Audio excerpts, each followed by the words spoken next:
യേശുവിന്റെ സ്വന്തം.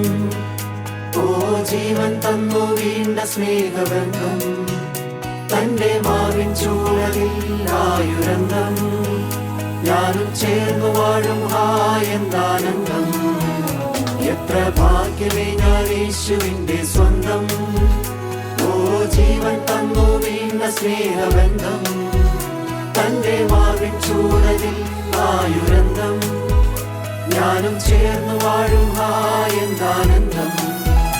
ഓ ഭാഗ്യം ഭാഗ്യം എത്ര ഭാഗ്യമേത്, വർണ്ണിച്ചാലും തീരാത്ത ശ്രേഷ്ഠ പദവീത്. നിജപാപിയാം ഞാൻ സ്വർഗ പൗരനായത്, അതിശയം അവന്ദനീയമേ. ഓ ഭാഗ്യം ഭാഗ്യം എത്ര ഭാഗ്യമേത്, വർണ്ണിച്ചാലും തീരാത്ത ശ്രേഷ്ഠ പദവീത്. നിജപാപിയാം ഞാൻ സ്വർഗ പൗരനായത്, അതിശയം അവന്ദനീയമേ.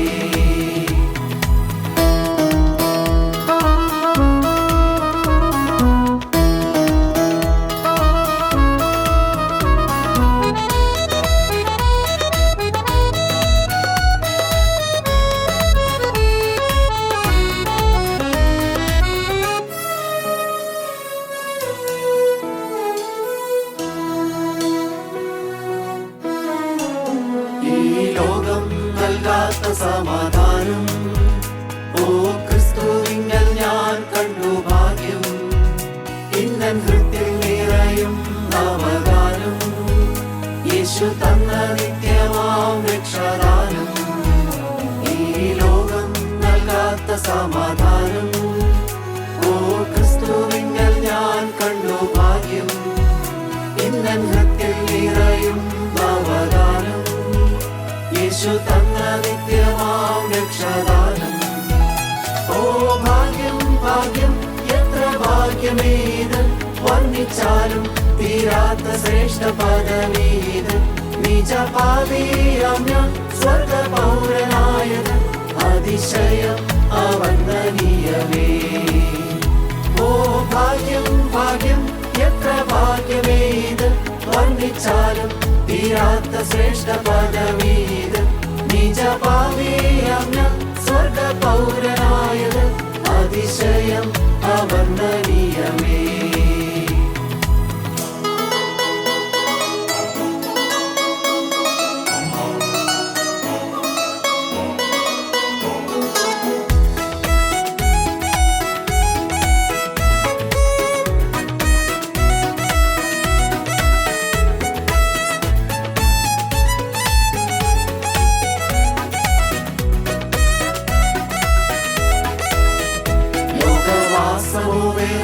പരദേശം നിത്യ സ്വർഗനാടല്ലോ എൻ സ്വദേശം. വേണ്ട ലോക ഇമ്പമോ ലവലേശം, ഇനി ക്രൂശിൻ ക്ലേശം താരെന്നാവേശം. ലോകവാസമോ വേറും പരദേശം, നിത്യ സ്വർഗനാടല്ലോ എൻ സ്വദേശം. വേണ്ട ലോക ഇമ്പമോ ലവലേശം, ഇനി ക്രൂശിൻ ക്ലേശം താരെന്നാവേശം. ഓ ഭാഗ്യം ഭാഗ്യം എത്ര ഭാഗ്യമേത്, വർണ്ണിച്ചാലും തീരാത്ത ശ്രേഷ്ഠ പദവീത്. നിജപാപിയാം ഞാൻ സ്വർഗ പൗരനായത്, അതിശയം അവന്ദനീയമേ. ഓ ഭാഗ്യം ഭാഗ്യം എത്ര ഭാഗ്യമേത്, വർണ്ണിച്ചാലും തീരാത്ത ശ്രേഷ്ഠ പദവീത്. നിജപാപിയാം ഞാൻ സ്വർഗ പൗരനായത്, അതിശയം അവന്ദനീയമേ.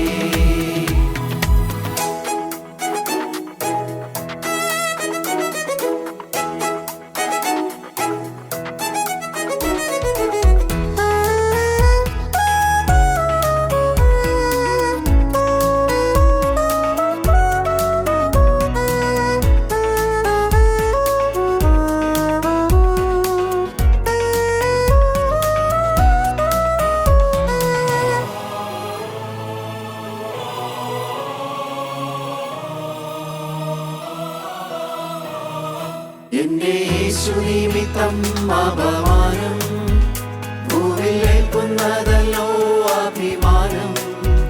ലോക സമ്പത്തുമെല്ലാ സ്ഥാനമാനം. വെറും ചപ്പെന്നെണ്ണും ഞാൻ ക്രിസ്തു മൂലം. എന്റെ യേശു നിമിത്തം അപമാനം. ഭൂമിൽ ഏൽക്കുന്നതല്ലോ അഭിമാനം. ലോക സമ്പത്തുമെല്ലാ സ്ഥാനമാനം. വെറും ചപ്പെന്നെണ്ണും ഞാൻ ക്രിസ്തു മൂലം. ഓ ഭാഗ്യം ഭാഗ്യം എത്ര ഭാഗ്യമേത്, വർണ്ണിച്ചാലും തീരാത്ത ശ്രേഷ്ഠ പദവീത്. നിജപാപിയാം ഞാൻ സ്വർഗ പൗരനായത്, അതിശയം അവർണ്ണനീയമേ. ഓ ഭാഗ്യം ഭാഗ്യം എത്ര ഭാഗ്യമേത്, വർണ്ണിച്ചാലും തീരാത്ത ശ്രേഷ്ഠ പദവീത്. നിജപാപിയാം ഞാൻ സ്വർഗ പൗരനായത്, അതിശയം അവർണ്ണനീയമേ. ദൈവ തിരുനാമത്തിന് മഹത്വം ഉണ്ടാകട്ടെ. കർത്താവായ യേശു ക്രിസ്തുവിൻ്റെ ഒരു എളിയ സാക്ഷിയായി നിന്നുകൊണ്ട് കർത്താവ് തന്ന ആലോചനകൾ നിങ്ങളുമായിട്ട് പങ്കുവയ്ക്കുവാൻ കർത്താവ് ബലഹീനനായി എനിക്ക് തന്ന കൃപയോർത്ത് ഞാൻ ദൈവത്തെ സ്തുതിക്കുന്നു, സ്തോത്രം ചെയ്യുന്നു. വിശുദ്ധ മത്തായി എഴുതിയ സുവിശേഷം 24-ാം അധ്യായം 13-ാം വാക്യം വായിച്ചു കേൾക്കാം. എന്നാൽ അവസാനത്തോളം സഹിച്ചു നിൽക്കുന്നവൻ രക്ഷിക്കപ്പെടും. അവസാനത്തോളം സഹിച്ചു നിൽക്കുന്നവൻ രക്ഷിക്കപ്പെടും എന്നാണ് കർത്താവായ യേശു ക്രിസ്തു ഒരു മുന്നറിയിപ്പായിട്ട് പറയുന്നത്. അന്ത്യകാല അടയാളങ്ങളെക്കുറിച്ച്, മുന്നറിയിപ്പുകളെക്കുറിച്ചെല്ലാം പറയുമ്പോൾ കർത്താവ് പറയുകയാണ്, അവസാനത്തോളം സഹിച്ചു നിൽക്കുന്നവൻ, ക്ഷമിച്ചു നിൽക്കുന്നവൻ, ഉറച്ചു നിൽക്കുന്നവൻ, അചഞ്ചലരായിട്ട് നിൽക്കുന്നവർ രക്ഷിക്കപ്പെടും എന്നാണ് കർത്താവ് പറയുന്നത്. അവസാനത്തോളം എന്ന് പറഞ്ഞാൽ മരണത്തോളം സഹിച്ചു നിൽക്കുക. എന്തെല്ലാം പ്രതികൂലങ്ങളും പ്രതിബന്ധങ്ങളും തടസ്സങ്ങളും എതിർപ്പുകളും ഉപദ്രവങ്ങളും വന്നാലും നിങ്ങൾ വിശ്വാസത്തിൽ അടിയുറച്ച് പതറാതെ നിൽക്കുക, അവസാനത്തോളം സഹിച്ചു നിൽക്കുക എന്നാണ് കർത്താവായ യേശു ക്രിസ്തു പറയുന്നത്. ഒരിക്കൽ ശിഷ്യന്മാർ കർത്താവിനോട് ചോദിക്കുകയാണ്, നിന്റെ വരവിനും ലോകാവസാനത്തിനുമുള്ള അടയാളം എന്ത് എന്ന്. വിശുദ്ധ മത്തായിയുടെ സുവിശേഷം 24-ാം അധ്യായമാണ് നാം ചിന്തിച്ചുകൊണ്ടിരിക്കുന്ന വിഷയം. അന്ത്യകാല മുന്നറിയിപ്പുകൾ. അവിടെ കർത്താവിനോട് ചോദിക്കുകയാണ് ശിഷ്യന്മാർ, നിന്റെ വരവിന്, അതായത് രണ്ടാമത്തെ വരവിനും ലോക അവസാനത്തിനും അടയാളം എന്ത് എന്ന് ചോദിച്ചപ്പോൾ കർത്താവായ യേശു ക്രിസ്തു അനേക അടയാളങ്ങൾ പറയുന്നതോടൊപ്പം പ്രധാനമായിട്ടും ഈറ്റുനോവിൻ്റെ ആരംഭം എന്ന് പറഞ്ഞുകൊണ്ട്, പ്രസവ വേദനയുടെ ആരംഭം എന്ന് പറഞ്ഞുകൊണ്ട് 4 കാര്യങ്ങൾ അവിടെ പറയുകയാണ്. ഒന്ന്, അന്ത്യകാലത്ത് ഞാൻ ക്രിസ്തു എന്ന് പറഞ്ഞുകൊണ്ട് എൻ്റെ പേരെടുത്തുകൊണ്ട് അനേകർ വന്ന് നിങ്ങളെ തെറ്റിക്കും. ഞാൻ ക്രിസ്തു എന്ന് പറഞ്ഞുകൊണ്ട് കള്ളക്രിസ്തുക്കൾ അനേകര് എഴുന്നേറ്റ് വരും. പല കൾട്ടുകൾ രൂപപ്പെടും, ഹീറോ വർഷിപ്പുകൾ ഉണ്ടാകും എന്നാണ് ഒന്നാമത്തെ മുന്നറിയിപ്പായിട്ട് കർത്താവ് പറഞ്ഞത്. രണ്ടാമത് കർത്താവ് പറഞ്ഞു, യുദ്ധങ്ങളും യുദ്ധശ്രുതികളും ഉണ്ടാകുമെന്ന്. അന്ത്യകാല മുന്നറിയിപ്പായിട്ട് കർത്താവ് പറയുകയാണ്, യുദ്ധങ്ങളും യുദ്ധശ്രുതികളും ഉണ്ടാകുമെന്ന്. അനേക യുദ്ധങ്ങൾ ചരിത്രം പരിശോധിച്ച് നോക്കിയാൽ ഉണ്ടായിട്ടുണ്ട്. ഞാൻ ഇപ്പോൾ നിങ്ങളോട് വചനം സംസാരിച്ചുകൊണ്ടിരിക്കുമ്പോൾ ഇസ്രായേലും ഇറാനും തമ്മിൽ ഭയങ്കര യുദ്ധം നടന്നുകൊണ്ടിരിക്കുന്ന സമയമാണ്. കർത്താവ് പറയുകയാണ്, അന്ത്യകാലത്ത് അടയാളമായിട്ട് പറയുമ്പോൾ അത് അതിൻ്റെ മൂർധന്യാവസ്ഥയിലേക്ക് വരും, യുദ്ധങ്ങളും യുദ്ധശ്രുതികളും. പക്ഷേ നിങ്ങൾ ചഞ്ചലപ്പെടേണ്ട ആവശ്യമില്ല എന്ന് കർത്താവ് പറയുകയാണ്. മാത്രമല്ല, മൂന്നാമത്തെ കാര്യം കർത്താവ് പറയുന്നു, ജാതി ജാതിയോടും രാജ്യം രാജ്യത്തോടും എതിർക്കും. നാലാമത്തെ കാര്യം കർത്താവ് പറയുന്നു, ഭൂകമ്പവും ക്ഷാമവും അവിടെ ഉണ്ടാകുമെന്ന്. പക്ഷെ ഇതൊന്നും അവസാനമല്ല, ഈറ്റുനോവിൻ്റെ ആരംഭം മാത്രമാണ്. ഒരു പ്രസവ വേദനയ്ക്ക് ആരംഭമായിട്ടുണ്ടാകുന്ന കാര്യങ്ങളെ പോലെയാണ് കർത്താവ് ഇത് പറയുന്നത്. എന്നാൽ 24-ാം അധ്യായം 9 മുതൽ 13 വരെയുള്ള വാക്യങ്ങൾ നമുക്ക് വായിച്ചു കിടക്കാം. അവിടെ വിശ്വാസികൾക്ക് നേരിടുന്ന പീഡകളെ കുറിച്ചാണ് പറയുന്നത്. വിശ്വാസികൾ എന്ന് പറഞ്ഞാൽ കർത്താവായ യേശുക്രിസ്തുവിൻ്റെ നാമത്തിൽ നാമധേയ ക്രിസ്ത്യാനികളായിട്ട് നടക്കുന്നവരെ കുറിച്ചല്ല. യേശുക്രിസ്തുവിൻ്റെ വചനം കേട്ട് യേശുവിൽ വിശ്വസിച്ച് ജീവിതം യേശുവിനായിട്ട് സമർപ്പിച്ചവർ, യേശുക്രിസ്തുവിൻ്റെ രക്തത്താൽ പാപമോചനം പ്രാപിച്ചവർ, മാനസാന്തരപ്പെട്ടവർ, വീണ്ടും ജനിച്ച് പുതിയ സൃഷ്ടിയുടെ അനുഭവത്തിൽ ജീവിക്കുന്നവർ, വിശുദ്ധ ജീവിതം നയിക്കുന്നവർ, വിശ്വാസികൾ, അങ്ങനെയുള്ള സത്യക്രിസ്ത്യാനികളെ കുറിച്ചാണ് അവിടെ പറയുന്നത്. അവർക്ക് നേരിടാൻ പോകുന്നതായ പീഡകൾ. ബാക്കിയുള്ളവർക്കെല്ലാം എതിർപ്പുകളും പ്രയാസങ്ങളും പ്രശ്നങ്ങളും വരുമ്പോൾ അവർ യേശുവിനെ തള്ളിപ്പറയും. ആ എതിർപ്പിൽ നിന്ന് രക്ഷപ്പെടാൻ വേണ്ടിയിട്ട്. പക്ഷെ സത്യക്രിസ്ത്യാനികൾക്ക് വരാൻ പോകുന്ന പീഡയെക്കുറിച്ച് കർത്താവ് അവിടെ പറയുകയാണ്. വായിച്ചു കേൾക്കാം. അന്ന് അവർ നിങ്ങളെ ഉപദ്രവത്തിന് ഏൽപ്പിക്കുകയും കൊല്ലുകയും ചെയ്യും. എൻ്റെ നാമനിമിത്തം സകല ജാതികളും നിങ്ങളെ പകയ്ക്കും. പലരും ഇടറി അന്യോന്യം ഏൽപ്പിച്ചു കൊടുക്കുകയും അന്യോന്യം പായിക്കുകയും ചെയ്യും. കള്ളപ്രവാചകന്മാർ പലരും വന്ന് അനേകരെ തെറ്റിക്കും. അധർമ്മം പെരുകുന്നതുകൊണ്ട് അനേകരുടെ സ്നേഹം തണുത്തുപോകും. എന്നാൽ അവസാനത്തോളം സഹിച്ചു നിൽക്കുന്നവൻ രക്ഷിക്കപ്പെടും. അവസാനത്തോളം സഹിച്ചു നിൽക്കുന്നവൻ രക്ഷിക്കപ്പെടും. ഇവിടെ പറയുകയാണ് അന്ന് അവർ എന്ന്, അന്ത്യകാലത്ത് അവർ ആരെ? ഉപദ്രവിക്കുന്നവർ, പീഡിപ്പിക്കുന്നവർ നിങ്ങളെ ഉപദ്രവത്തിന് ഏൽപ്പിക്കും. ആരെ? വിശ്വാസികളെ, സത്യക്രിസ്ത്യാനികളെ ഉപദ്രവത്തിന് ഏൽപ്പിക്കുകയും കൊല്ലുകയും ചെയ്യും. എന്തിനാണ് അവർ നമ്മെ കൊല്ലുവാൻ ഒരുമ്പെടുന്നത്? എന്തിനാണ് അവർ നമ്മളെ ഉപദ്രവത്തിന് ഏൽപ്പിക്കുന്നത്? എല്ലാ ജാതികളും നമ്മളെ പകയ്ക്കുമെന്നാണ് പറയുന്നത്. എന്തിന്? പ്രിയമുള്ളവരെ, അവിടെ കർത്താവ് എടുത്തു പറയുന്നുണ്ട്, എൻ്റെ നാമം നിമിത്തം യേശുക്രിസ്തുവിനെ സാക്ഷിക്കുന്നതിൻ്റെ പേരിൽ സത്യവിശ്വാസികളാണെങ്കിൽ, യഥാർത്ഥമായിട്ട് യേശുക്രിസ്തുവിനെ അനുഗമിക്കുവാനായിട്ട് തീരുമാനമെടുത്ത വിശ്വാസിയാണെങ്കിൽ എൻ്റെ നാമനിമിത്തം പീഡ ഉണ്ടാകും, ഉപദ്രവങ്ങൾ ഉണ്ടാകും, കഷ്ടതകൾ ഉണ്ടാകും, എതിർപ്പുകൾ ഉണ്ടാകും.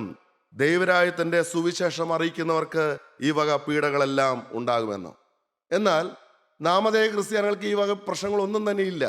അവർക്ക് പള്ളിയുണ്ട്, ആരാധനയുണ്ട്, നമസ്കാരമുണ്ട്. നമുക്കും പള്ളിയിൽ പോകുന്നുണ്ട്, നമ്മളും നമസ്കരിക്കുന്നുണ്ട്, നമ്മളും കുർബാനയിൽ പങ്കെടുക്കുന്നുണ്ട്. എങ്കിലും അവർ മനം തിരിഞ്ഞിട്ടില്ലാത്തതുകൊണ്ട്, സത്യസുവിശേഷം കേൾക്കാത്തതുകൊണ്ടും മനം തിരിയാത്തതുകൊണ്ടും യേശുവിനോട് സമർപ്പണമില്ലാത്തതുകൊണ്ടും അവർക്ക് യേശുവുമായിട്ടൊരു സ്നേഹബന്ധമില്ല. അതുകൊണ്ട് ഒരു പ്രതികൂല സാഹചര്യം വരുമ്പോൾ, ഒരു എതിർപ്പിന്റെ അവസ്ഥ വരുമ്പോൾ, ഒരു ഉപദ്രവം വരുമ്പോൾ, ഉഗ്രമായ പീഡയിലൂടെ കടന്നു പോകേണ്ടി വരുമ്പോൾ, വിശ്വാസത്തിന്റെ പരിശോധന വരുമ്പോൾ, ഇങ്ങനെയുള്ള അല്പവിശ്വാസികളും നാമധേയ ക്രിസ്ത്യാനികളെല്ലാം തെറ്റിപ്പോകും. കർത്താവ് ഒരിക്കൽ യോഹന്നാന്റെ സുവിശേഷം 15-ാം അധ്യായം 18-19 വാക്യങ്ങളിൽ കർത്താവ് വ്യക്തമായിട്ട് പറയുന്നുണ്ട്, ഈ ലോകക്കാരും ആത്മീയരും എന്ന് രണ്ടായിട്ട് തിരിക്കുകയാണ്. ഈ ലോകക്കാരെ ആരും പകയ്ക്കുകയില്ല എന്ന്. എന്നാൽ ആത്മീയരെ അവരുടെ ഹൃദയത്തിൽ ക്രിസ്തു ഉള്ളതുകൊണ്ട്, യേശുവിന്റെ നാമത്തിൽ അവർ യേശുവിനെ അനുഗമിക്കുന്നത് കൊണ്ട് അവരെ എല്ലാവരും പകയ്ക്കും, സകലരും പകയ്ക്കുമെന്നാണ് പറയുന്നത്. വായിക്കാം. ലോകം നിങ്ങളെ പകയ്ക്കുന്നുവെങ്കിൽ അത് നിങ്ങൾക്ക് മുമ്പേ എന്നെ പകച്ചിരിക്കുന്നു എന്നറിവീൻ. കർത്താവ് പറയുകയാണ്, ലോകം നിങ്ങളെ പകയ്ക്കുന്നുവെങ്കിൽ നിങ്ങൾ പരിശോധിച്ച് നോക്കുക. ഞാൻ സത്യസുവിശേഷകനാണെങ്കിൽ, ഞാൻ സത്യസാക്ഷിയാണെങ്കിൽ, മനസ്സറിഞ്ഞ ജീവിതത്തിൽ ഒരു പാപം വരികയില്ല എന്നുള്ള തീരുമാനത്തിൽ നിൽക്കുന്ന വ്യക്തിയാണെങ്കിൽ, ഞാൻ ഈ സുവിശേഷം പ്രചരിപ്പിക്കുന്ന വ്യക്തിയാണെങ്കിൽ, ഞാൻ യേശുവിന്റെ സാക്ഷ്യങ്ങളെല്ലാം കിട്ടുന്ന അവസരങ്ങളിലും സന്ദർഭങ്ങളിലും പ്രഘോഷിക്കുന്ന വ്യക്തിയാണെങ്കിൽ, ലജ്ജ കൂടാതെ യേശുവിന്റെ നാമത്തിന് വേണ്ടി കഷ്ടം സഹിപ്പാൻ തയ്യാറാണെന്നൊരു തീരുമാനമെടുത്ത വ്യക്തിയാണെങ്കിൽ നമ്മൾക്ക് ഉപദ്രവമുണ്ടാകും. നമ്മുടെ ബന്ധുക്കൾ നമ്മളെ പകയ്ക്കും. സ്വന്തം കുടുംബത്തിൽ നിന്ന് പോലും അവിശ്വാസികളാണെങ്കിൽ, അപ്പൻ അവിശ്വാസിയാണെങ്കിൽ, അമ്മ അവിശ്വാസിയാണെങ്കിൽ, മക്കൾ അവിശ്വാസിയാണെങ്കിൽ നമ്മൾക്കെതിരായിട്ട് മാറും. സുഹൃത്തുക്കൾ എതിരായിട്ട് മാറും. നമ്മൾ ആത്മീയരാണെങ്കിൽ ഈ ലോകക്കാർ നമ്മളെ പകയ്ക്കും. ഇവിടെ കർത്താവ് പറയുകയാണ്, ലോകം നിങ്ങളെ പകയ്ക്കുന്നുവെങ്കിൽ അത് നിങ്ങൾക്ക് മുമ്പേ എന്നെ പകച്ചിരിക്കുന്നു. വായിച്ചോ. നിങ്ങൾ ലോകക്കാരായിരുന്നു എങ്കിൽ ലോകം തനിക്ക് സ്വന്തമായതിനെ സ്നേഹിക്കുമായിരുന്നു. എന്നാൽ നിങ്ങൾ ലോകക്കാരായിരിക്കാതെ ഞാൻ നിങ്ങളെ ലോകത്തിൽ നിന്ന് തിരഞ്ഞെടുത്തതുകൊണ്ട് ലോകം നിങ്ങളെ പകയ്ക്കുന്നു. ലോകം നിങ്ങളെ പകയ്ക്കും. കാരണം ഈ ലോകത്തിന്റെ പ്രഭു പിശാചാണ്. ഈ ലോകത്തിന്റെ അധിപതി സാത്താനാണ്. വചനം പറയുന്നു, സർവ്വലോകവും ദുഷ്ടന്റെ അധീനതയിൽ കിടക്കുന്നു എന്ന്. പിശാചിന് ഇടം കൊടുത്ത അനേകരുടെയും ഹൃദയം പിശാചിന്റെ രാജ്യമായി, പിശാചിന്റെ ഭവനമായിട്ട് മാറിയിരിക്കുകയാണ്. പാപം ചെയ്യുന്നതുകൊണ്ട്, മദ്യത്തിന്റെ പിന്നാലെ പോകുന്നതുകൊണ്ട്, വ്യഭിചാരത്തിന്റെ പിന്നാലെ പോകുന്നതുകൊണ്ട്, കണ്ണ് അരുതാത്ത കാര്യങ്ങൾ കാണാൻ വേണ്ടിയിട്ട് വിട്ടുകൊടുക്കുന്നതുകൊണ്ട്, ഹൃദയം മ്ലേച്ഛതകൾക്ക് വേണ്ടിയിട്ട് വിട്ടുകൊടുക്കുന്നതുകൊണ്ട്, നാവ് അരുതാത്ത കാര്യങ്ങൾ സംസാരിക്കുന്നതുകൊണ്ട്, അരുതാത്തമായ ചിന്തകൾക്ക് ഇടം കൊടുക്കുന്നതുകൊണ്ട് അനേകരും സാത്താന്റെ ഭവനമായിട്ട് മാറിയിരിക്കുകയാണ്. ക്രിസ്തുവിന്റെ ഭവനമാകേണ്ടതിന് പകരം, ഹൃദയം ക്രിസ്തുവിന്റെ ആലയമാകേണ്ടതിന് പകരം, വീട് യേശുവിന്റെ ഭവനമാകേണ്ടതിന് പകരം, യേശുവിന്റെ രാജ്യമാകേണ്ടതിന് പകരം, ദൈവരാജ്യമാകേണ്ടതിന് പകരം സാത്താന്റെ രാജ്യമായിട്ട് മാറിയിരിക്കുകയാണ്. സർവ്വലോകവും ദുഷ്ടന്റെ അധീനതയിൽ കിടക്കുന്നു എന്നാണ് ദൈവത്തിന്റെ വചനം പറയുന്നത്. കർത്താവ് ഒരിക്കൽ പറഞ്ഞു, ഈ ലോകത്തിന്റെ പ്രഭു വരുന്നു, അവൻ എന്നോട് ഒരു കാര്യവുമില്ല. ഈ ലോകത്തിന്റെ പ്രഭു, ഈ ലോകം ഭരിക്കുന്നത് ആര്? നിങ്ങൾ പരിശോധിച്ചു നോക്കൂ. നിങ്ങളെ ഭരിക്കുന്നത് ആര്? നിങ്ങൾക്ക് കോപത്തിൽ നിയന്ത്രണമുണ്ടോ? നിങ്ങളുടെ വാക്കുകൾക്ക് നിയന്ത്രണമുണ്ടോ? നിങ്ങളുടെ ചിന്തകൾക്ക് നിയന്ത്രണമുണ്ടോ? നിങ്ങളുടെ പ്രവൃത്തികൾക്ക് നിയന്ത്രണമുണ്ടോ? നിങ്ങളുടെ ജീവിത പങ്കാളിയിലേക്ക് നോക്കൂ, നിങ്ങളുടെ മക്കളിലേക്ക് നോക്കൂ, നിങ്ങൾ പോകുന്നതായ ജോലി എടുക്കുന്ന സ്ഥാപനത്തിലേക്ക് നോക്കൂ, അവിടെ പണിയെടുക്കുന്ന ആൾക്കാരെ നോക്കൂ. പ്രിയമുള്ളവരെ, സർവ്വലോകവും ദുഷ്ടന്റെ അധീനതയിലാണോ? അവിടെ എനിക്കുള്ള സ്ഥാനം എന്ത്? ഞാൻ യേശുവിന്റെ സാക്ഷിയായിട്ട് നിൽക്കുന്നുണ്ടോ? ഞാൻ ദൈവരാജ്യത്തെ പ്രഘോഷിക്കുന്നവനായിട്ട് നിൽക്കുന്നുണ്ടോ? കർത്താവ് പറയുകയാണ്, ഈ ലോകം നിങ്ങളെ പകയ്ക്കുന്നുവെങ്കിൽ അത് നിങ്ങൾക്ക് മുമ്പേ എന്നെ പകച്ചിരിക്കുന്നു എന്നറിവിൻ. നാഥന് മുൾമുടി നൽകിയ ലോകമാണ്. ഈ ലോകസ്നേഹം ദൈവത്തോട് ശത്രുത്വമാകുന്നു എന്ന് വചനം പറയുന്നുണ്ട്. എന്തുകൊണ്ടാണെന്ന് അറിയാമോ? ഈ ലോകത്തെ നാം സ്നേഹിച്ചാൽ, ഈ ലോകത്തിന്റെ പ്രഭുവിൻ കീഴിലുള്ള ഈ ലോകത്തെ സ്നേഹിച്ചുകൊണ്ട്, പാപത്തെ സ്നേഹിച്ചുകൊണ്ട് പോയാൽ ദൈവത്തിന്റെ ശത്രുവായി തീരുന്നു. കാരണം ഈ ലോകത്തിന്റെ അധിപതി സാത്താനാണ്. ഈ ലോകത്തിന്റെ പ്രഭു സാത്താനാണ്. നാഥന് മുൾമുടി നൽകിയ ലോകത്തെ സ്നേഹിക്കാൻ പോവുകയാണ് സഹോദരരെ. ഈ ലോകം നിങ്ങളെ പകയ്ക്കുന്നുവെങ്കിൽ അത് നിങ്ങൾക്ക് മുമ്പേ എന്നെ പകച്ചിരിക്കുന്നു എന്നറിവിൻ. നിങ്ങൾ ലോകക്കാരായിരുന്നുവെങ്കിൽ ലോകം തനിക്ക് സ്വന്തമായതിനെ സ്നേഹിക്കുമായിരുന്നു. എന്നാൽ നിങ്ങൾ ലോകക്കാരായിരിക്കാതെ ഞാൻ നിങ്ങളെ ലോകത്തിന് തിരഞ്ഞെടുത്തുകൊണ്ട് ലോകം നിങ്ങളെ പകയ്ക്കുന്നു. സത്യസുവിശേഷത്തിനും സത്യക്രിസ്ത്യാനികൾക്കും എന്നും എതിർപ്പുണ്ടാകും. സത്യവിശ്വാസികൾക്ക് എന്നും എതിർപ്പുണ്ടാകും. സ്വന്തം കുടുംബത്തിൽ നിന്ന് പോലും എതിർപ്പുണ്ടാകും. വായിക്കാം, എബ്രായർക്ക് ലേഖനം എഴുതുമ്പോൾ അപ്പോസ്തലനായ പൗലോസ് പറയുന്നുണ്ട്, 11 അധ്യായം 33 മുതൽ 38 വരെയുള്ള വാക്യങ്ങൾ. അവിടെ അവസാനം പറയുന്നുണ്ട്, ലോകം അവർക്ക് യോഗ്യമായിരുന്നില്ല എന്ന്. വായിക്കാം. ഇനി എന്തു പറയേണ്ടു? ഗിദ്യോൻ, ബാരാക്ക്, ശിംശോൻ, ഇബ്താഹ്, ദാവീദ് എന്നിവരെയും ശമൂവേൽ മുതലായ പ്രവാചകന്മാരെയും കുറിച്ച് വിവരിപ്പാൻ സമയം പോരാ. വിശ്വാസത്താൽ അവർ രാജ്യങ്ങളെ അടക്കി, നീതി നടത്തി, വാഗ്ദത്തം പ്രാപിച്ചു, സിംഹങ്ങളുടെ വായടച്ചു. വിശ്വാസ വീരന്മാരുടെ നീണ്ട പട്ടിക പറയുകയാണ്. ഇനി തീയുടെ ബലം കെടുത്തു, വാളിന്റെ വായ്ക്ക് തെറ്റി, ബലഹീനതയിൽ ശക്തി പ്രാപിച്ചു, യുദ്ധത്തിൽ വീരന്മാരായി തീർന്നു, അന്യന്മാരുടെ സൈന്യങ്ങളെ ഓടിച്ചു. വിശ്വാസ വീരന്മാരെ കുറിച്ച് പറയുമ്പോൾ ഇനി പറയാൻ പോകുന്ന കാര്യങ്ങൾ കഷ്ടതയേൽക്കുന്ന വിശ്വാസ വീരന്മാരെ കുറിച്ചാണ്. വായിക്കാം. സ്ത്രീകൾക്ക് തങ്ങളുടെ മരിച്ചവരെ ഉയർത്തെഴുന്നേൽപ്പിനാൽ തിരികെ കിട്ടി. ചില സ്ത്രീകൾക്ക് തങ്ങളുടെ മരിച്ചുപോയ മക്കളെയും ഭർത്താവിനെയും എല്ലാം ഉയർത്തെഴുന്നേൽപ്പിനാൽ തിരികെ കിട്ടി. മറ്റു ചിലർക്കോ ഏറ്റവും നല്ല ഉയർത്തെഴുന്നേൽപ്പ് ലഭിക്കേണ്ടതിന് ഉദ്ധാരണം കൈക്കൊള്ളാതെ ഭേദ്യമേറ്റു. അവരുടെ മരണം ആ സ്ത്രീകൾ സഹിക്കേണ്ടതായിട്ട് വന്നു. അനേകരും വിധവമാരായി. സുവിശേഷത്തിന് വേണ്ടി നിലകൊണ്ടവർ, കർത്താവിന് വേണ്ടി നിലകൊണ്ടവർ, കർത്താവിന്റെ സാക്ഷികളായവർ, സത്യസുവിശേഷം പ്രചരിപ്പിക്കാൻ വേണ്ടി നടന്നവരുടെ അമ്മമാർക്ക് പലർക്കും മക്കളെ നഷ്ടമായി, പല ഭർത്താക്കന്മാരെ നഷ്ടമായി, വിധവകളായി. അവർ അത് സഹിച്ചു എന്നാണ് പറയുന്നത്. വായിക്കാം. വേറെ ചിലർ പരിഹാസം, ചമ്മട്ടി, ചങ്ങല. വേറെ ചിലർ പരിഹാസമേൽക്കേണ്ടതായിട്ട് വന്നു, ചമ്മട്ടിയുടെ അടി കൊള്ളേണ്ടതായിട്ട് വന്നു, ചങ്ങല ധരിക്കേണ്ടതായിട്ട് വന്നു. കുറ്റം ചെയ്തിട്ടല്ല പ്രിയമുള്ളവരെ, മോഷ്ടിച്ചിട്ടല്ല, ആരെങ്കിലും ബലാത്കാരം ചെയ്തിട്ടല്ല ഇവർ ചങ്ങല ധരിച്ച് കാരാഗൃഹത്തിൽ അടയ്ക്കപ്പെട്ടത്. കൈകളിലും കാലുകളിലും വിലങ്ങുകൾ വെച്ച് മൃഗയുദ്ധം ചെയ്തത്. പ്രിയമുള്ളവരെ, അനേക തടവുകാരെ പോലെ നടക്കേണ്ടി വന്നത്, തല കുമ്പിട്ട് നടക്കേണ്ടി വന്നത്. കൊലപാതകം ചെയ്തിട്ടോ മോഷ്ടിച്ചിട്ടോ ഒന്നും മറ്റുള്ളവരെ ഉപദ്രവിച്ചിട്ടോ ഒന്നുമല്ല, രാജ്യദ്രോഹം കുറ്റം ചെയ്തിട്ടുമല്ല. യേശുവിനെ സാക്ഷിച്ചു, യേശുവിനെ പ്രഘോഷിച്ചു. അനേക രക്തസാക്ഷികൾ, അവരുടെ രക്തം വീണതായ നാടാണ് നമ്മുടെ നാട്. അനേക രാജ്യങ്ങളിൽ സുവിശേഷം അറിയിച്ചതിന്റെ പേരിൽ രക്തസാക്ഷികളായിട്ട് വന്നിട്ടുണ്ട്. അനേക സ്ത്രീകൾക്ക് അവരുടെ മക്കൾ നഷ്ടപ്പെട്ടു, വിധവമാരായി, ഭർത്താക്കന്മാർ നഷ്ടപ്പെട്ടപ്പോൾ പ്രിയമുള്ളവരെ, അനേക അപ്പന്മാർക്ക് മക്കളെ നഷ്ടപ്പെട്ടു, അനേക കുടുംബനായകന്മാരെ നഷ്ടപ്പെട്ടു. വേറെ ചിലർ പരിഹാസം, ചമ്മട്ടി, ചങ്ങല, തടവ് ഇവയാലുള്ള പരീക്ഷ അനുഭവിച്ചു. അടുത്ത വാക്യം. കല്ലേറേറ്റു, ഈർച്ചവാളാൽ അറക്കപ്പെട്ടു, പരീക്ഷിക്കപ്പെട്ടു, വാളാൽ കൊല്ലപ്പെട്ടു. ജടയാളുകളുടെയും കോലാടുകളുടെയും തോൽ ധരിച്ചു. അവർക്ക് കുടുംബമില്ലാത്തത് കൊണ്ടാണോ? അവർക്ക് മക്കളെ ലാളിക്കാൻ ആഗ്രഹമില്ലാത്തത് കൊണ്ടാണോ? അവർ അനേകർ സുവിശേഷ വേലയുടെ പേരും പറഞ്ഞ് വസ്ത്രമില്ലാതെ, കുടിക്കാൻ ജലമില്ലാതെ, ബന്ധുക്കളെ വിട്ട്, കുടുംബാംഗങ്ങളെ വിട്ട് മാറി താമസിച്ചത് അവർക്ക് ഇതിനൊന്നും ആഗ്രഹമില്ലാത്തതുകൊണ്ടല്ല. എന്നാൽ ദൈവത്തിന്റെ വിളി കേട്ട് ഇറങ്ങിയ അനേക സുവിശേഷകന്മാർ നമ്മുടെ മുന്നിൽ കടന്നു പോയിട്ടുണ്ട്. പ്രിയമുള്ളവരെയും രക്തസാക്ഷികളായി പോയിട്ടുണ്ട്. ഇന്ന് വചനം കേൾക്കുന്നവർ, നിങ്ങളുടെ ജീവിതത്തിൽ രോഗം വന്നാൽ നിങ്ങൾ വാടിപ്പോകുന്നില്ലേ? നിങ്ങൾ യേശുവിനെ തള്ളി പറയുന്നില്ലേ? എന്തെങ്കിലും അപകടങ്ങളോ അനർത്ഥങ്ങളോ കൂട്ടായ്മയിൽ എന്തെങ്കിലും പ്രശ്നങ്ങളോ ഉണ്ടായാൽ, ആരെങ്കിലും നിങ്ങളെ കുറ്റം പറഞ്ഞാൽ, എന്തെങ്കിലും സംഭവിച്ചാൽ പിന്മാറിപ്പോകുന്ന അല്പവിശ്വാസികളെ നിങ്ങൾ ചിന്തിക്കൂ. നമുക്ക് മുമ്പെയുള്ള പിതാക്കന്മാർ സഹിച്ചതായ ത്യാഗങ്ങൾ എന്തെല്ലാമാണ്, അപ്പസ്വലന്മാർ സഹിച്ചതായ ത്യാഗങ്ങൾ എന്തെല്ലാമാണ്. യേശുവിന്റെ വേലക്കാർ കാടുകളിലും മലകളും താണ്ടി സുവിശേഷ വേല അറിയിച്ചവർ, അവരുടെ മുമ്പാകെ ഞാൻ എന്ത് സുവിശേഷ വേലക്കാരനാണ്? ഇന്ന് സുഗലോലുപതയിൽ സുവിശേഷം പറയുന്നു. ഇന്ന് എതിർപ്പുകളില്ല, ഇന്ന് പ്രയാസങ്ങളില്ല. എന്നാൽ കർത്താവ് പറയുകയാണ്, ഇനി എതിർപ്പുകൾ വരാൻ പോവുകയാണ്. അന്ന് എത്ര പേർ നിൽക്കുമെന്ന്. യിരെമ്യാ പുസ്തകം 12-ാം അധ്യായം 5-ാം വാക്യം, കാലാളിനൊപ്പം ഓടിയിട്ട് നീ ക്ഷീണിച്ചു പോയാൽ കുതിരകളോടൊപ്പം എങ്ങനെ മത്സരിച്ചോടുമെന്ന്. ഈ അല്പകാര്യങ്ങളിലും പ്രയാസങ്ങളിലും ദുഃഖിച്ച് നെടുവീർപ്പിട്ട് പിന്മാറി യേശുവിനെ തള്ളിപ്പറഞ്ഞു പോകുന്നവരാണെങ്കിൽ, ശക്തമായ എതിർപ്പുകൾ വരുമ്പോൾ, വിശ്വാസത്തിന്റെ പരിശോധന വരുമ്പോൾ നീ എങ്ങനെ നിൽക്കുമെന്നാണ് ചോദ്യം.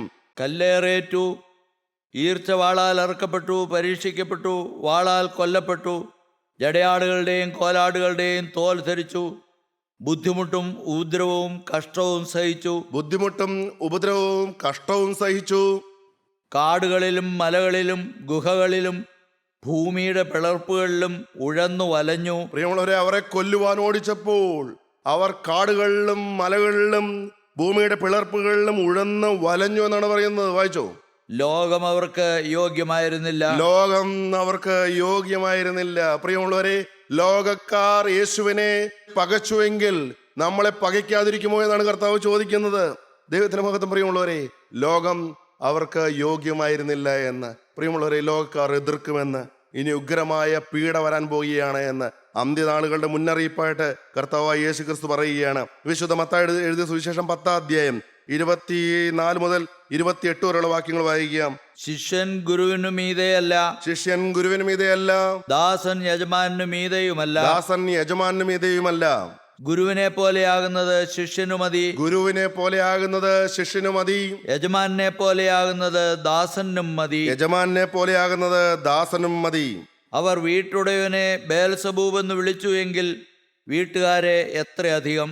വീട്ടുടയവനെ ബേൽസബൂബ് എന്ന് വിളിച്ചിരുന്നു എങ്കിൽ വീട്ടുകാരെ എത്രയധികം എന്നാണ് പറയുന്നത്. ഗുരുവിനെ പോലെ ആകുന്ന ശിഷ്യന് മതി എന്ന്. ഗുരുവിന് പീഡ അനുഭവിക്കേണ്ടി വന്നെങ്കിൽ നിങ്ങളുടെ അവസ്ഥ എന്താകുമെന്ന് കർത്താവ് മുന്നറിയിപ്പ് നൽകുകയാണ്. പ്രിയമുള്ളവരെ, കർത്താവായ യേശു ക്രിസ്തുവിനെ അവർ ചമ്മട്ടി കൊണ്ട് അടിച്ചു. കർത്താവായ യേശു ക്രിസ്തു ഒരു തെറ്റും ചെയ്യാതിരുന്നിട്ടും അവർ പീഡിപ്പിച്ചു, അവർ ഉപദ്രവിച്ചു, ചാട്ടവാറ് കൊണ്ട് അടിച്ചു. കർത്താവായ യേശുവിന്റെ മുഖത്ത് തുപ്പി അവനെ പരിഹസിച്ചു, നിന്ദിച്ചു. ചാട്ടവാറ് കൊണ്ട് അടിച്ച് ഗോകുൽത്തായിലേക്ക് മരക്കുരിശ് ചുമപ്പിച്ച് അവനെ പരിഹസിച്ചുകൊണ്ട് കുരിശിന്മേൽ ആണികൾ, കാര്യരുമ്പാണികൾ അടിച്ചു കയറ്റിയതാണ്. അങ്ങനെയാണെങ്കിൽ അവനെ അനുഗമിക്കുന്നതോട് കർത്താവ് പറയുകയാണ്, ആരെങ്കിലും എന്നെ അനുഗമിക്കാൻ ആഗ്രഹിക്കുന്നുവെങ്കിൽ തന്നെത്താൻ ത്യജിച്ച് തന്റെ കുരിശുമെടുത്തുകൊണ്ട് എന്നെ അനുഗമിക്കട്ടെ എന്ന്. പ്രിയമുള്ളവരെ, സ്വന്തം ഇഷ്ടങ്ങളും സ്വന്തം ആഗ്രഹങ്ങളും സ്വന്തം സുഖങ്ങളും പാപങ്ങളും എല്ലാം ത്യജിച്ചുകൊണ്ട് യേശുവിന്റെ പിന്നാലെ കുരിശുമേറിക്കൊണ്ട് സ്വയം നിന്ന സഹിക്കുവാൻ തയ്യാറായിക്കൊണ്ട്, സ്വയത്തെ ത്യജിച്ചുകൊണ്ട് നിന്ന് സഹിക്കാൻ തയ്യാറായിക്കൊണ്ട് എത്ര പേർ യേശുവിനെ അനുഗമിക്കും? തന്നെത്താൻ ത്യജിച്ച് തന്റെ കുരിശുമെടുത്തുകൊണ്ട് എന്റെ പിന്നാലെ വരട്ടെ, അവരാണ് എന്നെ അനുഗമിക്കേണ്ടതെന്ന് കർത്താവ് വളരെ വ്യക്തമായിട്ട് പറയുകയാണ്. ഇന്ന് സുഗലോലുപതയിൽ ആടിപ്പാടി തിമിർത്ത് ഇന്ന് കുറെ അധികം കൂട്ടായ്മക്കാർ നടക്കുന്നുണ്ട്. എന്നാൽ യഥാർത്ഥ സമർപ്പണം ആർക്കുണ്ട്? മരിക്കേണ്ടി വന്നാലും എൻ്റെ യേശുവിനെ തള്ളിപ്പറയില്ല എന്നുള്ള തീരുമാനം നിങ്ങൾക്കുണ്ടോ? പ്രിയമുള്ളവരെ, അപ്പോസ്തലന്മാരെ ആദ്യം ഭീരുക്കളായിരുന്നു, അവരെല്ലാം പതറിയവരായിരുന്നു. എന്നാൽ ദൈവത്തിന്റെ പരിശുദ്ധാത്മാവിനെ കാത്തിരുന്ന് പ്രാപിച്ചതിന് ശേഷം അവരുടെ ധൈര്യം കണ്ട് മഹാപുരോഹിതന്മാരും ശാസ്ത്രിമാരും മത നേതാക്കന്മാരെല്ലാം അമ്പരന്നു പോയി, അതിശയിച്ചു പോയതായിട്ട് വേദവസ്തം പറയുന്നുണ്ട്. അപ്പോസ്തല പ്രവൃത്തികൾ 4-5 അധ്യായങ്ങളെല്ലാം വായിക്കുമ്പോൾ കാണാൻ കഴിയും. പ്രിയമുള്ളവരെ, അവരും രക്തസാക്ഷികളായതായിട്ട് നമുക്ക് അറിയാൻ കഴിയും. നിങ്ങൾക്കറിയാമോ, യാക്കോബിനെ വാൾ കൊണ്ട് കൊന്ന കാര്യം അപ്പോസ്തല പ്രവൃത്തികളിൽ പറയുന്നുണ്ട്. യേശുക്രിസ്തുവിന്റെ പ്രിയ ശിഷ്യന്മാരിൽപ്പെട്ടതായ ഇന്നർ സർക്കിളിൽപ്പെട്ടതായ യാക്കോബും യോഹന്നാനും പത്രോസും, അതിലൊരുവനാണ് യാക്കോബ്. യാക്കോബിനെ വാൾ കൊണ്ട് വെട്ടിക്കൊന്നു എന്നാണ് പറയുന്നത്. പത്രോസിനെ കുരിശിൽ തറച്ചു കൊല്ലുവാനായിട്ട് റോമൻ ഗവൺമെന്റ് കൽപ്പന പുറപ്പെടുവിച്ചപ്പോൾ പത്രോസ് അപേക്ഷിച്ചു, എനിക്ക് നാഥൻ, എൻ്റെ നായകനായ യേശു കുരിശിൽ കിടന്നുപോലെ കിടക്കാനുള്ള യോഗ്യതയില്ല എന്ന് പറഞ്ഞുകൊണ്ട് അപേക്ഷപ്രകാരം തല കീഴായിട്ട് കുരിശിച്ചു എന്നാണ് പറയുന്നത്. പ്രിയമുള്ളവരെ, അന്ത്രയോസിനെയും കുരിശിൽ തറച്ചാണ് കൊന്നത്. പക്ഷേ 2 ദിവസമായിട്ട് അന്ത്രയോസ് മരിച്ചില്ല. ആ കുരിശിൻ ചോട്ടിൽ വരുന്ന ഓരോ വ്യക്തികളോടും ആ വേദന സഹിച്ചുകൊണ്ട് അന്ത്രയോസ് സുവിശേഷം പറഞ്ഞു. അതിനുശേഷമാണ് മരിക്കുന്നതെന്ന്. മർക്കോസ്, സുവിശേഷം എഴുതിയ മർക്കോസിനെ കൊന്നത് തെരുവീതിയിലൂടെ വലിച്ചിഴച്ചു കൊണ്ടുപോയാണ്. ശരീരം മുഴുവനും ഛിന്ന ഭിന്നമായി രക്തമൊലിപ്പിച്ചുകൊണ്ട് അത് ആ കുണ്ടറയിൽ കൊണ്ടിട്ടു. പിറ്റേന്നാൾ ജീവനോടെ ദഹിപ്പിച്ചു കളഞ്ഞു എന്ന്. തോമസിനെ, സൗത്ത് ഇന്ത്യയിലേക്ക് വന്ന് സുവിശേഷം പ്രചരിപ്പിച്ചതായ തോമസിനെ മൈലാപ്പൂരിൽ വെച്ച ഒരു ബ്രാഹ്മണൻ കുന്തം കൊണ്ട് കുത്തിക്കൊന്നു എന്ന് പറയുന്നു. പ്രിയമുള്ളവരെ, അങ്ങനെ സെന്റ് പോളിനെ തല വെട്ടിക്കൊന്നു എന്ന് പറയുന്നു. അങ്ങനെ അപ്പോസ്തലന്മാർ ഒന്നൊന്നായിട്ട് രക്തസാക്ഷികളായി. പ്രിയമുള്ളവരെ, സ്തേഫാനോസ് കല്ലേറ് കൊണ്ടാണ് മരിച്ചത്. അനേക രക്തസാക്ഷികൾ പരിശോധിച്ചു നോക്കിയാൽ ഈ യേശുവിന്റെ സുവിശേഷത്തിന് വേണ്ടി നിന്ന അനേക രക്തസാക്ഷികളെ കാണാൻ കഴിയും. പ്രിയമുള്ളവരെ, റോമൻ മതപീഠ കൊടുപിരി കൊണ്ടിരിക്കുന്ന സമയം AD 104 ട്രാജൻ എന്ന ചക്രവർത്തിയാണ് അന്ന് റോമൻ സാമ്രാജ്യത്തിന്റെ അധിപതിയായിട്ട് വാഴുന്നത്. അദ്ദേഹം പുറജാതി ദേവനെ ആരാധിക്കണമെന്നൊരു കൽപ്പന പുറപ്പെടുവിച്ചു. എന്തിനാണെന്നറിയാമോ? ടാർഗറ്റ് ക്രിസ്ത്യാനികളാണ്. ക്രിസ്ത്യാനികളെ ഉപദ്രവിക്കുക, കൊല്ലുക എന്നുള്ള ഉദ്ദേശത്തിലാണ് അങ്ങനെ ഒരു കൽപ്പന പുറപ്പെടുവിച്ചത്. നടന്ന സംഭവമാണ്. AD 104 അങ്ങനെ അനേക ക്രിസ്ത്യാനികളെ ജയിലിലും കുണ്ടറകളിലും അടച്ചു. ജയിലുകളെല്ലാം നിറഞ്ഞപ്പോൾ ഒന്നൊന്നായിട്ട് ഓരോരുത്തരായിട്ട് വധിക്കാനായിട്ട് ഒരുമ്പെട്ടു. അപ്പോഴാണ് ഒരു വീട്ടിൽ നിന്ന് 8 പേര്, ഒരമ്മ, വിധവയായ അമ്മയും 7 പുത്രന്മാരും. ആ സ്ത്രീയുടെ പേര് സിംബ്രോസ എന്നാണ്. ആ സ്ത്രീകളെയും 7 പുത്രന്മാരെയും തടവിലാക്കി. അവസാനം അവരെയും വധിക്കുന്ന രംഗമെത്തിയപ്പോൾ ചക്രവർത്തിയുടെ ഭടന്മാർ പറഞ്ഞു, നിങ്ങൾക്ക് യേശുവിനെ തള്ളിപ്പറഞ്ഞാൽ ഈ 7 യുവാക്കന്മാരില്ലേ, അവർക്ക് രക്ഷപ്പെടാമല്ലോ. കൊട്ടാരത്തിൽ തന്നെ ജോലി കിട്ടിയെന്ന് വന്നേക്കാം, നല്ല ആരോഗ്യ ദൃഢഗാത്രരാണല്ലോ. ഈ സിംബ്രോസ എന്ന് പറയുന്ന സ്ത്രീ പറഞ്ഞു, യേശുവിനെ തള്ളിപ്പറഞ്ഞിട്ട് ഞങ്ങൾക്കൊരു ജീവിതം വേണ്ട എന്ന്. പ്രിയമുള്ളവരെ, എന്ത് സംഭവിച്ചെന്നറിയാമോ? ആ ട്രാജൻ എന്ന ചക്രവർത്തി സിംബ്രോസയ്ക്ക് നല്ല നീളമുള്ള മുടി ഉണ്ടായിരുന്നു. ആ മുടി കൊണ്ട് തന്നെ ഉത്തരത്തിന്മേൽ കെട്ടിത്തൂക്കിയിട്ടു. പക്ഷെ അവിടെ കിടന്ന് സ്തുതിക്കുകയാണ്. പക്ഷേ ഈ അമ്മേനെ തളർത്താൻ വേണ്ടിയിട്ട് ഓരോ പുത്രന്മാരെയും കൊല്ലാനായിട്ട് ഒരുമ്പെടുകയാണ്. അവരുടെ അവയവങ്ങളെല്ലാം കെട്ടിവലിച്ചു, മല്ലന്മാർ കെട്ടിവലിച്ചു. പക്ഷെ എന്നിട്ടും അവരും തള്ളി പറയുന്നില്ല. മൂത്തവനായ മകനെ പിടിച്ച് ഒരു തൂണോട് ചേർത്ത് ബന്ധിച്ചിട്ട് കൂർത്തൊരു കുന്തം കൊണ്ട് കഴുത്തിലേക്ക് കുത്തിയിറക്കി. അതിനു മുമ്പ് ആ മകൻ യേശുവിനെ സാക്ഷിച്ചുകൊണ്ട് ആണ് കടന്നുപോയത്. പ്രിയമുള്ളവരെ, അമ്മ പറഞ്ഞു, മക്കളെ നിങ്ങളാരും പതറരുത്. ഇവിടെ നമ്മുടെ ജീവിതം നഷ്ടപ്പെട്ടാലും നമുക്കായിട്ട് തുറക്കുന്ന ഒരു നിത്യതയുണ്ട്, ഒരു സ്വർഗരാജ്യമുണ്ട്, അവിടെ നമുക്ക് കാണാമെന്ന് പറഞ്ഞുകൊണ്ട് അമ്മ ധൈര്യപ്പെടുത്തിക്കൊണ്ടിരിക്കുകയാണ്. ഓരോരുത്തരെ കഴുത്തിലും നെഞ്ചിലും വയറിലും മുതുകത്തുമെല്ലാം കുന്തം കുത്തി തുളച്ച് അവരെ കൊന്നപ്പോൾ രക്തം വാർന്ന് പടഞ്ഞു മരിക്കുന്നത് ഈ അമ്മ കണ്ടിട്ടും അമ്മ പതറിയില്ല. അങ്ങനെയുള്ള സാക്ഷികൾ ഉണ്ടായിരുന്നു. പ്രിയമുള്ളവരെ, ഇത് നമ്മളിലേക്ക് തന്നെ തിരിഞ്ഞു നോക്കണം. ഇങ്ങനെയുള്ള കാര്യങ്ങളെല്ലാം കേൾക്കുമ്പോൾ നടന്ന സംഭവമാണ്. 7ാമത്തവൻ ബാലനാണ്. അവനെ ഒരു കുഴി കുത്തിയിട്ട് ഉമി നിറച്ച് അതിനകത്തേക്ക് ഇറക്കി നിർത്തി ഉമി കഴുത്തോളം നിറച്ചിട്ട് തീ കൊളുത്തുകയാണ്. ഒരു ചന്ദനത്തിരി കത്തുന്നത് പോലെ അവൻ പുകയായിരുന്നു. അപ്പോഴും അവനും തള്ളിപ്പറഞ്ഞില്ല. അവൻ ഒച്ചനെ നിലവിളിക്കാൻ പോലും തയ്യാറായില്ല. പ്രിയമുള്ളവരെ, അമ്മ പറഞ്ഞു, മോനെ, നിന്റെ 6 സഹോദരന്മാരും സ്വർഗത്തിലിരിക്കുന്നത് എനിക്കിപ്പോൾ കാണാം, നീയും അങ്ങോട്ട് പോകൂ, നമുക്ക് അവിടെ വെച്ച് കാണാമെന്ന്. എന്തുമാത്രം വിശ്വാസം, എന്തുമാത്രം ധൈര്യമാണ് പ്രിയമുള്ളവരെ. അങ്ങനെ 7ാമത്തവനും യേശുവിനെ സാക്ഷിച്ചുകൊണ്ട് കടന്നുപോവുകയാണ്. പ്രിയമുള്ളവരെ, അങ്ങനെ 8 പേരും ഈ ഭൂമി വിട്ടുപോയി. അവരാരും യേശുവിനെ തള്ളി പറഞ്ഞില്ല. ഒരിക്കൽ ബിഷപ്പായ പോളിക്കാർപ്പ് പറഞ്ഞു, ഞാൻ എന്തിന് യേശുവിനെ തള്ളി പറയണം? കഴിഞ്ഞ 86 വർഷം എന്നെ അനുഗ്രഹിച്ച, എനിക്ക് ഒരു ഉപദ്രവവും ചെയ്യാതിരുന്ന യേശുവിനെ ഞാൻ എന്തിനു തള്ളിപ്പറയണമെന്ന് ചക്രവർത്തിയുടെ മുമ്പിൽ വെച്ച് ചോദിച്ചു. തീ കുണ്ടത്തിലേക്ക് വലിച്ചെറിയാണ് ചെയ്തത്. അങ്ങനെ നോക്കിയാൽ അനേക രക്തസാക്ഷികളുണ്ട്. ഞാൻ ചോദിക്കട്ടെ, വിശ്വാസത്തിന്റെ ഒരു പരിശോധന നിന്റെ ജീവിതത്തിൽ വന്നാൽ നീ യേശുവിനെ തള്ളി പറയുമോ, യേശുവിനെ ഏറ്റുപറയുമോ? പ്രിയമുള്ളവരെ, നിങ്ങൾ സ്വയം ഒന്ന് പരിശോധിച്ച് നോക്കൂ. ഇന്ന് ഒരു പാപത്തിന്റെ പ്രലോഭനം വന്നാൽ പിടിച്ചു നിൽക്കാൻ കഴിവില്ലാത്ത നീയാണോ യേശുവിനെ സാക്ഷിക്കാൻ പോകുന്നത്, യേശുവിന് വേണ്ടി രക്തസാക്ഷിയാൻ പോകുന്നത്? ഒരിക്കൽ പത്രോസ് പറഞ്ഞു, റോമർക്കെഴുതിയ ലേഖനം 8ാം അധ്യായം 35ാം വാക്യം വായിക്കാം. ക്രിസ്തുവിന്റെ സ്നേഹത്തിൽ നിന്ന് നമ്മെ വേർപിരിക്കുന്നതാർ. ഒരിക്കൽ പൗലോസ് പറഞ്ഞ വാക്കാണ്, ക്രിസ്തുവിന്റെ സ്നേഹത്തിൽ നിന്നും നമ്മെ വേർപിരിക്കുന്നത് ആര്? കഷ്ടത വന്നാൽ എന്റെ യേശുവിന്റെ സ്നേഹത്തിൽ നിന്ന് എന്നെ വേർപിരിപ്പാൻ കഴിയുമോ? സങ്കടമോ ഉപദ്രവമോ വന്നാൽ എന്റെ യേശുവിന്റെ സ്നേഹത്തിൽ നിന്ന് എന്നെ വേർപിരിപ്പാൻ കഴിയുമോ? പട്ടിണിയോ നഗ്നതയോ ആപത്തോ വാളോ നിന്റെ നിമിത്തം ഞങ്ങളെ ഇടപെടാതെ കൊല്ലുകയാണ്. അറുപ്പാനുള്ള ആടുകളെ പോലെ ഞങ്ങളെ എണ്ണുന്നു. ആടുകളെ പോലെ, ചന്തയിൽ അറുപ്പാൻ നിർത്തിയിരിക്കുന്ന ആടുകളെ പോലെയാണ് ഞങ്ങളെ എണ്ണുന്നത് എന്ന് എഴുതിയിരിക്കുന്നുവല്ലോ. നാമോ നമ്മെ സ്നേഹിച്ചവൻ മുഖാന്തരം ഇതിലൊക്കെയും പൂർണ്ണ ജയം പ്രാപിക്കുന്നു. നാമോ നമ്മെ സ്നേഹിച്ചവനായ യേശു ക്രിസ്തു മുഖാന്തരം ഇതിലൊക്കെയും പൂർണ്ണ ജയം പ്രാപിക്കുന്നു. മരണത്തിനോ ജീവനോ ദൂതന്മാർക്കോ വാഴ്ചകൾക്കോ അധികാരങ്ങൾക്കോ മരണത്തിനോ ജീവനോ ദൂതന്മാർക്കോ വാഴ്ചകൾക്കോ അധികാരങ്ങൾക്കോ ഇപ്പോഴുള്ളതിനോ വരുവാനുള്ളതിനോ ഉയരത്തിനോ ആഴത്തിനോ മറ്റ് യാതൊരു സൃഷ്ടിക്കോ നമ്മുടെ കർത്താവായ യേശുക്രിസ്തുവിലുള്ള ദൈവസ്നേഹത്തിൽ നിന്ന് നമ്മെ വേർപിരിപ്പാൻ കഴിയില്ല എന്നുറച്ചിരിക്കുന്നു. പ്രിയമുള്ളവരെ, സ്വന്തം കഴുത്തിന്മേൽ വാളുകൊണ്ട് കൊല്ലപ്പെടാൻ പോകുന്ന സമയത്തും പൗലോസിലേക്ക് പറയാനുള്ള പാട്ടാണിത്. ക്രിസ്തുവിന്റെ സ്നേഹത്തിൽ നിന്ന് എന്നെ വേർപിരിക്കുന്ന ആര്? ഒരിക്കൽ ക്രിസ്ത്യാനികളെ പീഡിപ്പിച്ചവനായിരുന്നു ഞാൻ. എന്നാൽ ദമസ്കോസിന്റെ പടിവാതിക്കൽ വെച്ച് വലിയൊരു വെളിച്ചം ചുറ്റും മിന്നിയപ്പോൾ, നീ ആരാകുന്നു കർത്താവേ എന്ന് ചോദിച്ചപ്പോൾ, നീ ഉപദ്രവിക്കുന്ന യേശുവാകുന്നു എന്ന് അവൻ എന്നോട് പറഞ്ഞു. അന്ന് മുതൽ ഞാൻ അവന് വേണ്ടിയിട്ട് ഉപദ്രവമേൽക്കുന്ന സത്യസാക്ഷിയായതാണ്. ഇപ്പോൾ പൗലോസിലേക്ക് പറയുകയാണ്, ക്രിസ്തുവിന്റെ സ്നേഹത്തിൽ നിന്ന് നമ്മെ ആര് വേർപെടുത്തുമെന്ന്. അങ്ങനെ പറയാനുള്ള പ്രാഗൽഭ്യമുണ്ടോ? അവസാനത്തോളം സഹിച്ചു നിൽക്കുന്നവരാണ് രക്ഷിക്കപ്പെടുന്നത്. മരണത്തോളം കഷ്ടത സഹിപ്പാൻ തയ്യാറുണ്ടോ? എതിർപ്പുകളും പ്രയാസങ്ങളും സഹിപ്പാൻ തയ്യാറുണ്ടോ?